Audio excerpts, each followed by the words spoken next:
Kala ko chicks, hindi naman chicks. Bukol.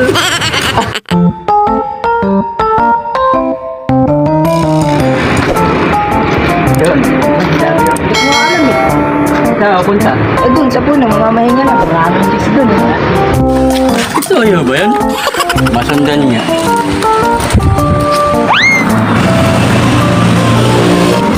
Nawala. Dito ang puno eh.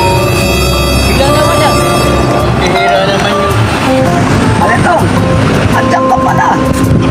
Magpihira kanina pa kita inalap eh. Si ano nga pala? Si Junjun. Nakita mo ba? Oo, nakita ko lang kung pita sa puno. Diyan pumasok eh.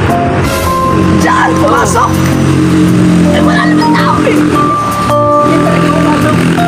Sigurado ka? Oo. May tulo ka ba? Hindi na nakita ko pumasok. May pumasok? Oo. Sigurado ka nandyan? Oo, nandyan.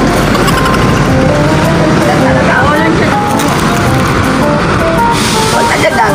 At pag tinawag mo, sasagot ka. Sagot yun. Kaya wala naman tao. Diyan pa ka na pumasok eh. Di ba kay Distel? Hindi. Nakalagay ka? Tawagin ko na.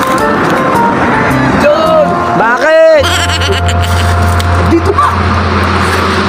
Asan ka? Nasa loob ako ng puno. Nasa loob ka ng puno. Ay, wala kang tao ah. Nandito ako sa loob ng puno, nagpapahinga. Maraming chicks dito, huwag kayo istorbo. Ito sa store ko.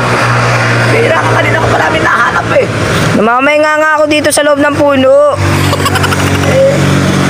Sige, sige kung nandiyan ka. Abi, lumabas ka na, lumabas ka na. O sige, wait lang, lalabas lang ako. Oh, lalabas ko siya. Tayo natin. Tayo natin. Ano ba yun? Istorbo naman kayo eh. Namamahinga yung tao, dami-dami yung chicks doon eh. Yan na nga kayo, bukas ako babalik dyan. Ako lang pa muna. Oo, tama. Doon na, dali. Ang ko. Tara. Tara natin.